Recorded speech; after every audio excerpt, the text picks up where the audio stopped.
Hey guys, it's Ian with Peach Dragon Productions. Last Friday, I launched a video called Which Guns to Use in Trials of Osiris, but now I realize that some of you have no idea what I'm talking about. You don't know what Trials of Osiris means, you don't know what Mercury is, you don't know what the heck the Lighthouse represents, so I'm starting a new secret series called Destiny for Beginners. It's going to be all about, beginning to end, how to play this game. What is the terminology?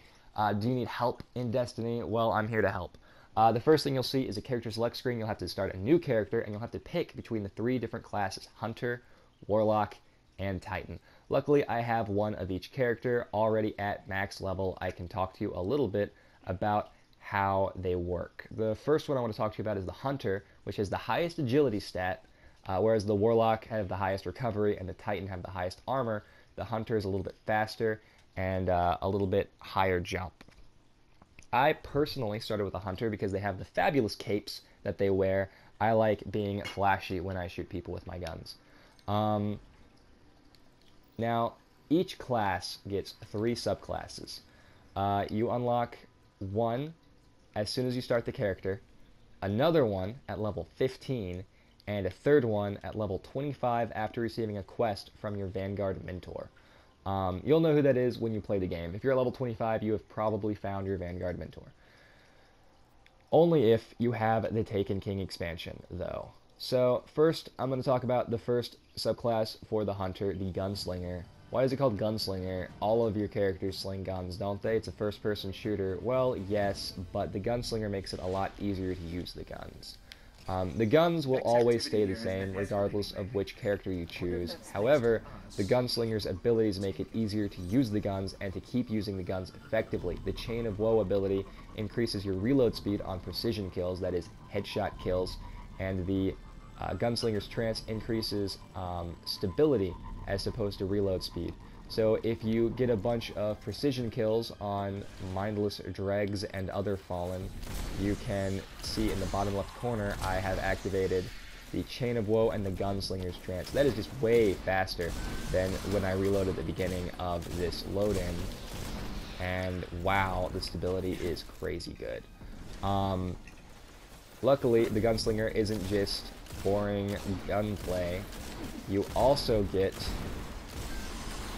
cool little abilities. When you're out of ammo, get a sweet extra bullet, a knife-shaped bullet, in your melee attack. Watch this. Didn't see that coming, did you? A throwing knife came out of my hand, because the Gunslinger gets a throwing knife. A ranged melee attack is invaluable. When your ranged melee is not up, you have a regular knife to throw. But as long as you keep getting headshot knife kills, you can knife forever. Woohoo! Hypothetically, I miss, I can still walk up to him and stab him in the face. I also have access to the Trip Mine Grenade, which says, hey man, how about you come over here? He doesn't like that. He doesn't like the Trip Mine Grenade. It can stick to walls and stay there indefinitely, or, well, definitely about 15 seconds. Maybe less. You can blow yourself up on it, but it's a pretty fun grenade to use, especially in PvP. It looks like I've unlocked my super, the Golden Gun, which is 3 shots of one-hit KO space magic gunplay. It's not the best. If you miss one shot, then you just miss it. You don't get it back. And if you wait too long to use them, then it runs out. At level 15, you unlock the Blade Dancer. The Blade Dancer is alright. I used to play a Blade Dancer almost exclusively, but ever since the Night Stalker came out, I haven't really touched it as much. The best thing about the Blade Dancer is Blink, definitely. You are one of 2 subclasses that get this short-range teleport jump ability. Being able to teleport is pretty fun. It's not that special, but it is a little bit faster than jumping, and it's also something that they can't shoot at. Like, you can't shoot somebody who's teleporting. Obviously, they're teleporting. So it's good for confusing enemies in Crucible, as well as killing them outright with, say, shotguns, or just getting away from the action, because you do get invincibility frames for those few seconds that you're in teleporting mode. You also get access to Blink Strike, which is a kind of long-distance melee. It's just like your short-range teleport. You short-range teleport into a knife stab, which is pretty cool. You also get access to this grenade, the Arc Bolt grenade, which is a grenade that launches lightning bolts out of it when you throw it. So these guys Have no idea what's coming for them. Bzzzt. Now they're dead. It's a pretty good gun, especially, or grenade, especially for Crucible, although it was much better before the latest patch. The best thing about the Blade Dancer, though, is its invisibility perk. If you crouch for a little bit, you can turn invisible and run around the map. You can pass people who are, say, the enemy and get that vantage point and then sneak up on them for a powerful sneak attack. That's pretty cool. Look at that powerful gameplay. And the super is this sort of dual-wield lightsaber thing. You get to bounce around the map with your sweet swords, but it runs out pretty quickly. You can turn invisible while blade dancing or swap it out for 2 other perks, but this is pretty much what your maxed blade dancer is going to look like. Finally, at level 25, if you unlock the quest and do the quest, you get to be a Night Stalker, which is my favorite class. We've made the bow for the Night Stalker in real life, which hopefully you've seen. If not, it's pretty cool. Give it a watch. The Night Stalker is the perfect combination, I think, of the Blade Dancer and Gunslinger. The gunplay is similar, but you get access to, instead of a throwing knife or blink strike, you get access to a smoke grenade. The smoke grenade can stick to surfaces and explode, just like the trip mine grenade, or you can use it as a venomous bomb.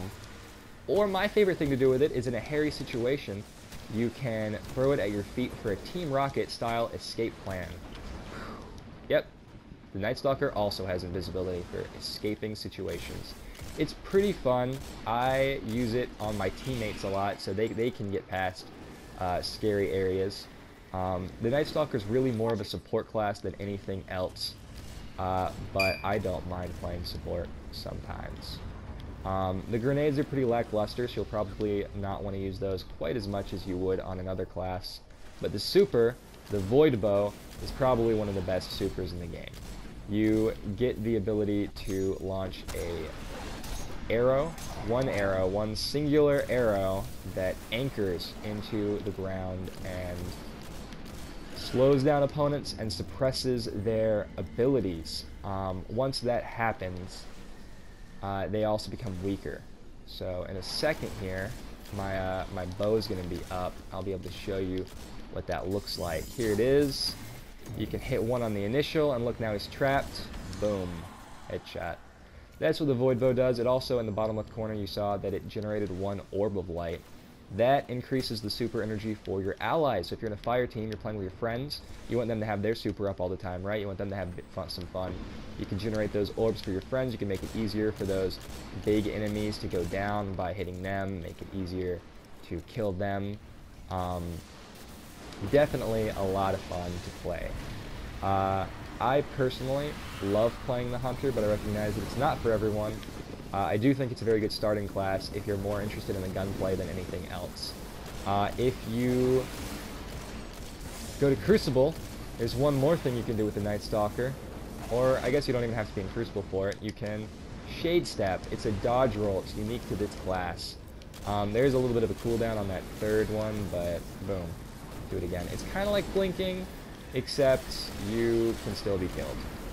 But it's good for keeping the enemy guessing. It's definitely a good dodge ability.